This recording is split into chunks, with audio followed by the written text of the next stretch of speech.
2 Samuel chapter 3. Now there was long war between the house of Saul and the house of David, but David waxed stronger and stronger, and the house of Saul waxed weaker and weaker.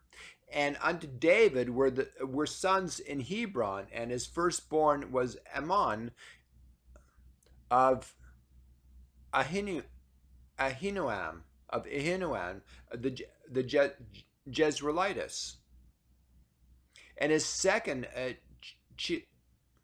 Chileab of Abigail, the wife of Nabal, the Carmelite, and the third Absalom, the son of Maacah, the daughter of Talmai, king of Geshur, and the fourth Adonijah, the son of Haggith, and the fifth Shephatiah, the son of Abital, and the sixth Ithream by Eglah, David's wife. These were born to David in Hebron. And it came to pass, while there was war between the house of Saul and the house of David, that Abner made himself strong for the house of Saul. And Saul had a concubine whose name was Rizpah, the daughter of Aiah, the Ishbosheth, said to Abner, "Wherefore hast thou gone in unto my father's concubine?" Then Abner, very wroth with the words of Ishbosheth, and said, Am I a dog's head which against Judah do show kindness this day unto the house of Saul thy father, to his brethren and to his friends, and have not delivered thee into the hand of David, that thou chargest me today with a fault concerning this woman? So do God to Abner, and more also, except as the Lord hath sworn to David, even so I do to him, to translate the kingdom from the house of Saul, and to set up the throne of David over Israel, and over Judah, from Dan even to Beersheba. And he could not answer Abner a word again, because he feared him. And Abner sent messengers to David on his behalf, saying, "Whose is this land?" Saying also, "Make thy league with me, and behold, my land shall be with thee, to bring about all Israel unto thee." And he said, I will make a league with thee, but one thing I require of thee, that is, thou shalt not see my face, except thou first bring Michal, Saul's daughter. When thou comest to see my face. And David sent messengers to Ishbosheth, Saul's son, saying, Deliver me my wife, Michal, which I espoused to me for 100 foreskins of the Philistines. And Ishbosheth sent and took her from her husband, even from Phaltiel, the son of Laish. And her husband went with her along weeping behind her to Batharim. Then said Abner unto him, Go return. And he returned.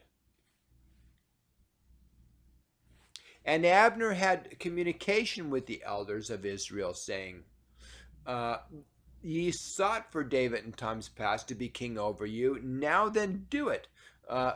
For the Lord hath spoken of David, saying, By the hand of my servant David I will save my people Israel out of the hand of the Philistines and out of the hand of their enemies. And Abner also spoke in the ears of Benjamin. And Abner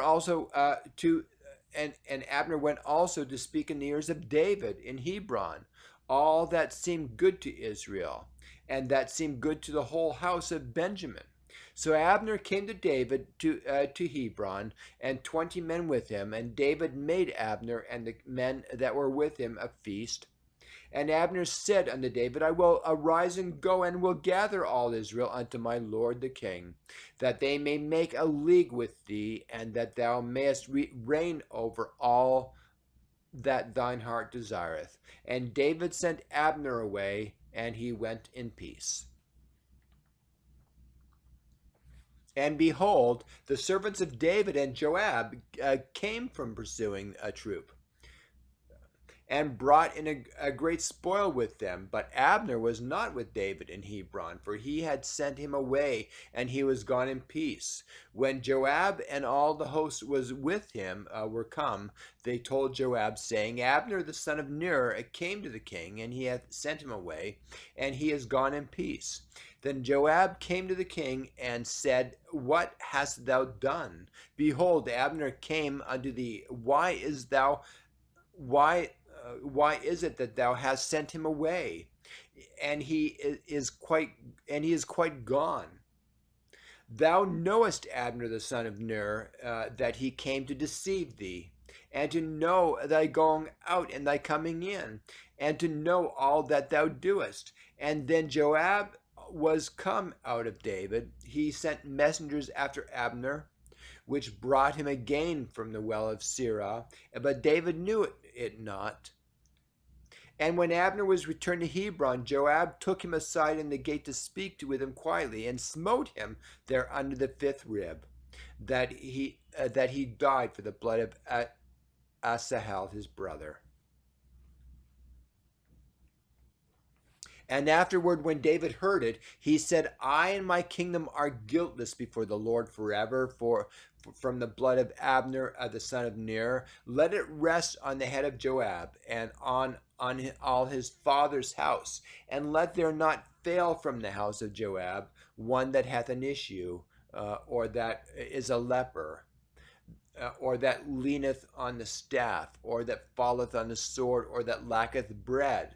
So Joab and Abishai his brothers slew Abner, because they had slain their brother, because he had slain their brother Asahel at Gibeon in the battle. And David said to Joab and to all the people that were with him, rend your clothes and gird you with sackcloth and mourn before Abner.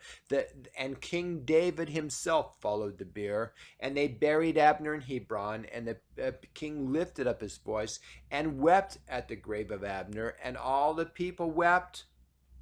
And the king lamented over Abner and said, died Abner as a fool dieth? Thy hands were not bound, nor thy feet put in fetters, as a man falleth before wicked men. So fellest thou. And all the people wept again over him. And when all the people came to cause David to eat meat, while it was yet day, David sware, saying, So do God to me, and more also, if I taste bread or aught else, till the sun be down. And all the people took notice of it, and it pleased them, as whatsoever the king did pleaseth all the people. For all the people and all Israel understood that day that it was not of the king to slay Abner and the son of Ner. And the king said unto his servants, Know ye not that there is a prince and a great man fallen this day in Israel? And I am this day weak, though anointed king? And these men, the sons of Zerah, be too hard for me. The Lord shall reward the doer of evil according to his wickedness.